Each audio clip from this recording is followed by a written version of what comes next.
Hey, Julie. Well, we are back. Hi, Joel. And we're going to be doing another wonderful edition of Career Lab, and I can't wait to hear what you're going to do in helping our young, or maybe not so young, talent to improve their career position. So let's get started with our first guest today. I hear Melody is in the architecture and interior design field. I love these. Oh, I didn't know that. A little creative. Yeah. That's fantastic. Yeah. And I love her name, Melody. Yeah. Hello, this is Melody. Melody, good morning. It's Joel Siegel from Career Lab. How are you today? Hi, good, thank you. Good. Well, great to talk to you. Of course, I'm here with America's Career Counselor, Julie LaCroix. Julie, Hi, want Melody. to say hi? Hi, Julie. Good. Hi. Well, we're going to give you a chance to get some exposure to working with Julie and finding out a little bit about how she, and perhaps myself as well, can help you develop your career position and solve some of the challenges you may be experiencing. Are you up for that? Absolutely. Okay, good. Well, let's get started. Julie, I'm going to kick it over to you, and All right. you can take it away. Thanks, Joel. Melody, so tell me how we can help you. What is your career concern? When you reached out to me, you wondered if I advised in the architecture and interior design field, which tells me that you are maybe having some struggles figuring out how to get some traction in a more creative type of work. How can we help you? That has been my education and my work history. Mm-hmm. I did take took a step back in my career to have children. So I left a firm and just worked from home for 20 plus years. So at 56, I'm trying to relaunch my career, and I just went through a 6-year, very contentious divorce, which put me in the family law court system, and I actually got a little derailed thinking I was going to go to law school, and I was going to fix a very broken system. And as I went down that path, I realized that I, felt sort of a dark energy, realizing the type of people I was going to be working with and in the courthouse. So I'm now back thinking about design and having a degree from an accredited program and having a really good start in the industry. My apprehension has been my technology skills. What has happened since I was in school and working has been, probably 9 software programs. And really somebody by the age of 35 would have my work experience and all those software knowledge. Sure. So you're feeling a little bit left behind with technology, and it sounds like we have a couple of what I call barriers. One of them is a bit of a deferred entry into a field that you have selected, and then you've had some crisis on the personal front has caused a bit of a in our field we call it a bit of a trauma, and those are always they cause a lot of speed bumps, and they can slow down and elongate the chronic dissatisfaction with career choice. Now, I just want to look for some of the rays of light here. You're articulate, you're determined, you're smart, you want light energy, not dark energy. You have a creative thread in you that has yet to really burst out and show itself. We need to develop that, Melody. We need to get you in space that is happier and lighter and more jovial. And I don't hear a lot of joy in your voice, and maybe that's just because you're not presenting that way, but I would love to help you. There we go. That's what we're looking for. I would love to help you isolate and define a career trajectory that you feel you can commit to and begin to take some creative steps toward building some skills that will help you put one foot in front of another deliberately, walking towards something that feels lighter and is more creative, and perhaps brings some color to you and allows you to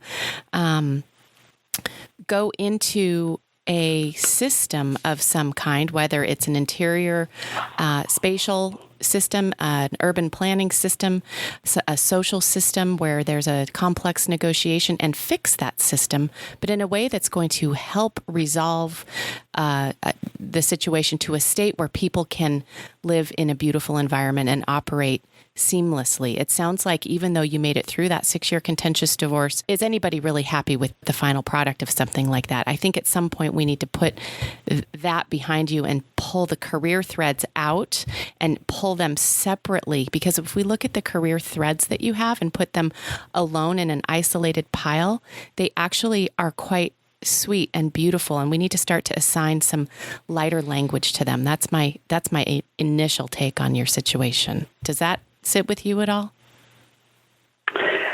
Yes, because obviously when you're in a dark place, you look for the light every day, and it made me a student of everything that was healthy and spiritual, and so I went on that quest as well. And so in that process, I did a couple of things that felt like they resonated on a higher vibration, and that was following my interest of everything health related. And so in doing that, I earned a credential in it's International Well-Built Institute. It's a well accredited professional. And so that is basically a slant on my industry. That's human health and wellness in the built environment. And I knew I could stand behind that. Like I knew that that's where I was always taking my work, and I really felt that the trauma that I've experienced, I came out with going, hey, I'd like to design healing spaces. That's where my heart is. That's kind of where my interest always was. So I earned 2 credentials. One is a WELL AP, it's accredited professional, and then a FitWell ambassador, which is actually a government agency. Both of those are very new in our industry, which is why I reached out to you, because I don't know where those are going to take me, but they made sense to me. Sure. And an architect I used to work for, actually said, this is like you, this would be what you need to do. And so I ordered the books that night. Yeah. Why did he or she recommend that? What did they see in you? Because when we worked together years ago, and, I have a lot of associates that have gone on with their careers and done really well. So they're in high places, and they would like to bring me on board, but the technology portion is really problematic. So in knowing me, he just thought this is where you need to put your focus. And mind you, at the time I was still going through the divorce. It was hard for me not to just be advocating for myself legally, and but it was great to sort of compartmentalize and know that I was doing something that was new, that was current, that I believe in, and I could use this, in consulting. I could use this for it's part of LEED, it's part of green building. It all assimilates into this wonderful area where we're headed. So let me just jump in a little bit, Melody, if I can. It's Joel. So, sure. In terms of your architecture stature and your status and what you're doing, are you an architect? It wasn't clear. Are you have you been working in an architecture firm? And if so, in what capacity? And what is your licensure or degree related to that? If we can just get that background so Julie and I can help you with that. Sure. So sorry. So my degree, from 1987 is interior architecture. It's from a program at Cal State Long Beach that's very specialized. And so with that, I was trained to do residential architecture and commercial interiors. So I am not a licensed architect. I always thought I was going back to school to get my master's. That kind of got sidelined with my husband's career and kids. So I've done residential architecture, full scope of services from, new construction, done a lot of restoration work, a lot of work on old structures, and I've done commercial interiors, so offices, restaurants. My space planning skills are very high. I have a unique set of skills because I have never stopped working. I have been working for the same clients for 30 some years. So I do their multiple homes, I do their offices, and don't have a consistent body of work, and I don't have the technology skills. Well, but it sounds like you have achieved a significant amount in your career. Just your review of your architectural work. That's why I asked the question, because if you look back over what you've done, you have a remarkable compendium of skills and achievements in that context. And I think to potentiate what Julie and I are trying to help you with, irrespective of the personal side of what's happened to you, where at this point, at this juncture, especially because you've just taken these additional certifications, which allow you to look at green architecture and health architecture, where do you feel you want to go, and how can we help you get there?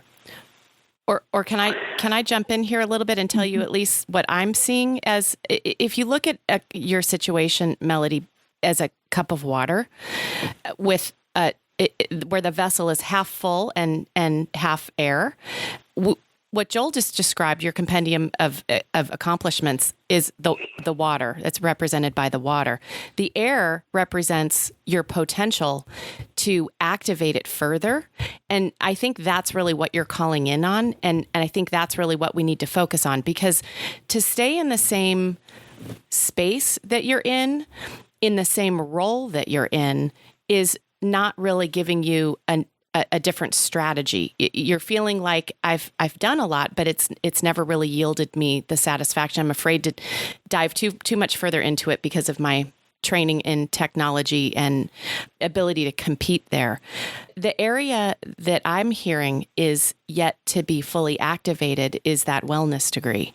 When you said that you were interested in human health and wellness in the built environment, there is an entire field for that. And I just don't know, it can relate to space planning. It can nestle right up next to it as a sister category. I don't know if you know that. Have you ever explored careers in what they call ergonomics and human factors? Yes. I mean, that's, I'm actually, right now I'm studying for my NCIDQ, which is updating all the building systems and building codes and stuff. So, that's another area that I have an interest in. Buildings now are getting, well and fit well certification. So I could be a consultant just helping those corporations, and that excites me. I'm also very because your communication skills are excellent for larger, more complex, softer sale consulting, information providing business situations. You're deliberate in your communication. You are you're good at laying out a situation. You're expansive with your vocabulary, and I feel like you would be wonderful in account management or working as a consultant to go in and assess a space and soft sell some alternatives, bringing in new building codes and regulations and some of the more technical specifications that relate to the field, but also with the design component. And again, the air in your glass of water, the helping people component. I feel like there's a piece of you that needs to be awakened in a situation where you can work one-on-one with people or consult as an expert one-on-one with a decision maker and bring all of these pieces together. I feel like if you were at the helm of some kind of project like that, where your responsibilities were to forge the relationship and introduce the technicians who bring in all of the technical information on a variety of different facets, that would be a lovely space for you. You seem like you're a very collaborative, tactful individual, and you certainly are not a spring chicken. You're not 25. You know contentious situations. You are comfortable enough in them to consider pursuing a degree in law. You can work with complex personalities in complex organizations where there's complex technical information. I think that might be fun for you. In my opinion, I honestly think you're on the right track. Just given your temperament, your background, I would aggressively pursue information about companies and the industry at large, selling office furniture, building office furniture, reorganizing business spaces. And it doesn't necessarily mean same old everyday chairs and cubicles. this industry is fraught with innovation. I mean, it's just absolutely replete with incredible technology. Everything from the way that they build, the way they install. They're bringing in occupational therapists and human factors engineers to make sure that the body is in a better position, because it consumes so much time in these awful positions, and it's creating a health problem in America. There's a lot of interesting conversation and research going on in the space of how people work and how people spend their time in the built environment. I would encourage you to keep going. And my natural hobby is to follow. I mean, I'm involved with neuroscience for architecture and longevity, and So those are things that I will do in my free time because I have an interest, and you could even find, you might find that you start consulting to, even senior living facilities where they have, rec rooms that need to be put furnished and organized and things like that. There are lots of different places it could go. It doesn't have to be in these big, huge industrial buildings. You can take it to a kindler, gentler population if you'd like to. And that's where I'd like you to find your happiness. Very good. I'm glad we've had a chance to chat with you a little bit, Melody. I hope that it's useful for you. I'm having a couple thoughts about listening to you talk with Julie I'd like to share just before we finish up. And those would be, I work with a lot of adults who are transitioning, and you are kind of in a transition, even though you're going to use your primary skill set, but you may migrate into a adjacent area. And one of the things I'd suggest, given your age, your stature, and your accomplishments, is that you step back and take a look at the overall arc of your career. I think it's really important at this time. There's something going on here with you that's beyond what we've talked about this morning, and that is that you've reached a point where you need to look at the arc of your career and decide what's really going to work for you over the next 5 to 7 or even 10 years of work. And I find when I work with executives to do this, they get a much better perspective on what's really important. And I think that would be something that would be very useful for you to do if you could. And a clue on how to do that, Melody, is pay close attention to the little clue that you dropped out. You dropped out a diamond in this call. You said, this is what I'm doing for my hobby. Hobbies are where the clues are. If you're doing something for fun, if you're taking a role on a team of volunteers that you just absolutely love, and it's totally different than anything you've ever done, go there. Follow that. That's where the clues are. And they call it career development for a reason. We develop our career trajectory over time with experience and exposure and reflection and contemplation. And I know that you've looked back trying to figure out the clues to the future, but I don't know that you've really placed important value on your hobby activities. And for you, I'll bet you a cup of coffee that I'm right. It's in the hobbies. Actively pursue lines of work that you're honestly just doing for fun and on the side. So with that, I get sidelined because I advocate for old structures that need to be saved. I'm advocating for the homeless. I've proposed a friendship that is literally a retired cruise ship that we can have in our port here in Long Beach and house our 1,700 homeless. So I get pulled in by former mayors and tech gurus that want me to be the face of this concept that I came up with. But so I waste a lot of, I don't want to say waste time, but I invest a lot of time because my heart is in it. I feel passionate about it. I know we can solve the problem, but it doesn't bring me a paycheck. Sure. Okay, well, let me just jump in and say I hear that a lot. And again, that's why I've advocated for you following up, because you're kind of diffuse. You have so many things you're good at. You have so many things that are going on. You are getting sidetracked a little bit because you're good and because you're talented, because you're interested and because you want to do things. But obviously, as we all know, we can only do the best we can every day. And we need to find a road that takes us in a place where we're not too diffuse and we're not pulled in too many directions. So, we're going to follow up with you after the show for sure. And hopefully try to help you sort this out a little more. You're a fantastically accomplished professional. I'm really, really with grateful. With a lot of ink left in her pen. Right. And I know that it's been it's been a pleasure for us talking with you. We will follow up with you and hopefully we can drive this conversation a little bit further. Okay. Okay. I appreciate it. Thank you so much. It's been great having you on the show. It's been wonderful speaking with you. We can't wait to hear how the next chapters roll out for you. we'll follow up. Thank you so much. Okay, bye-bye. Okay, bye-bye. Bye, Melody. Wow, woman, in a beautiful way. She's really made it through some tough mud. Yeah, there was so much that it was really hard in one segment to really, examine. And I felt like that this is why we really do want her to follow up with you or I, because she's got so much going on. Yeah, we need to really... We didn't even get a chance to explore what impact her long and difficult divorce had on her and on her career tracking. Right. And I know that's something you're very aware of, and I am as well as professionals, and we normally would do a little segment on that.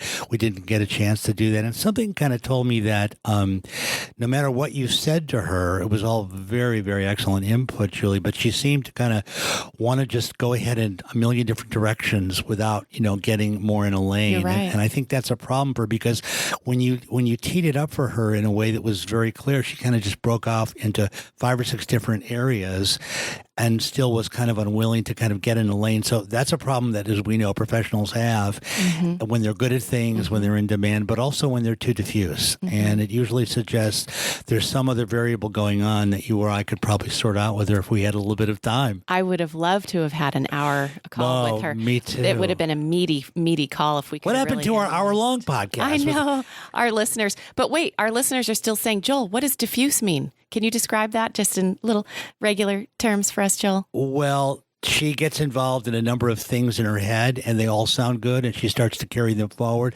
But then she's diffused because no one can carry forward 25 balls at the same time. Right. And she's got, you spread just out heard her say, she's just so spread out, and she's not completing. Right. She's not completing. And when she doesn't complete, then she feels frustrated and uncomfortable with that. And she needs to recognize that part of that is the fact that she's so diffuse, she's not going to be able to complete. But did you notice that she said mayors ask me to get on jobs? I feel like she's following her heart. And she said, my heart is in these things. And I think that speaks to what I identified in her cup of water, that her potential is not necessarily as an architectural practitioner or a space planning practitioner or an artist and designer practitioner, but it's in working those relationships in that field. I would much rather see her having a heart-led role, which would be an account management, a consultant, sales manager, not necessarily sales, but these more complicated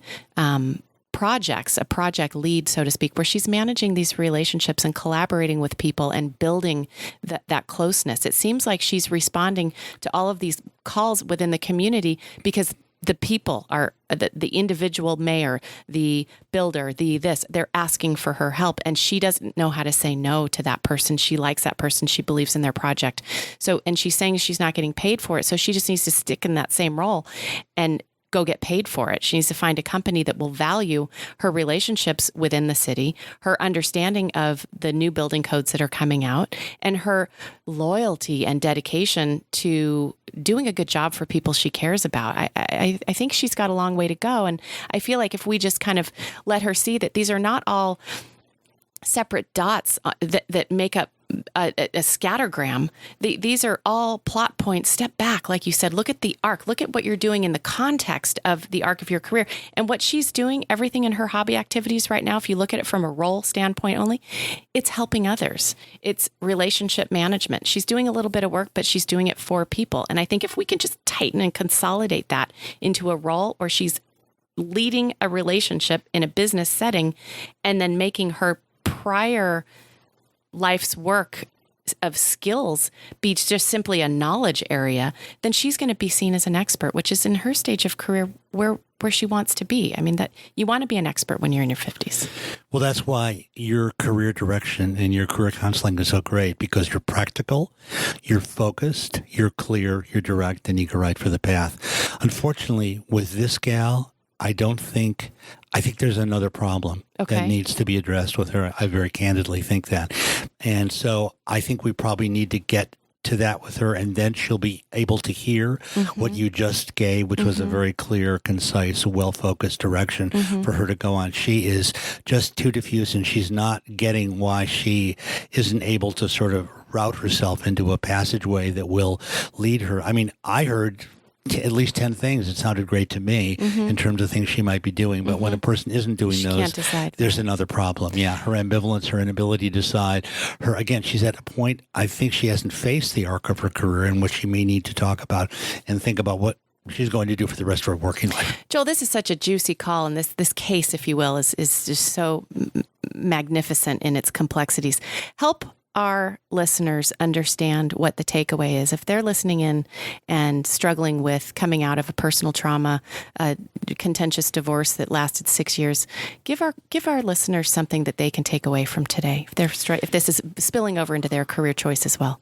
Okay, I'm happy to do that. Just in a couple brief sentences, I would say that if you're at that point, like our caller was, and it's not really working for you, but you've got so much ammunition, you've got so much accreditation, you've got so much career background, there's a problem. There's something else in the mix that you're not focusing on. And if you focus on that and you can solve that, then you will be able to move ahead clearly.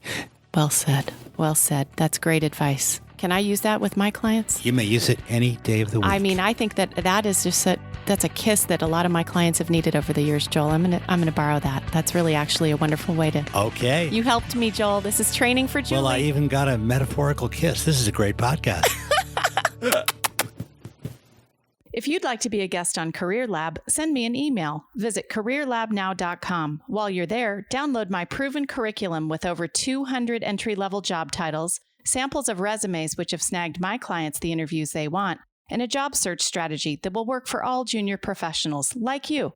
Visit CareerLabNow.com. CareerLabNow.com.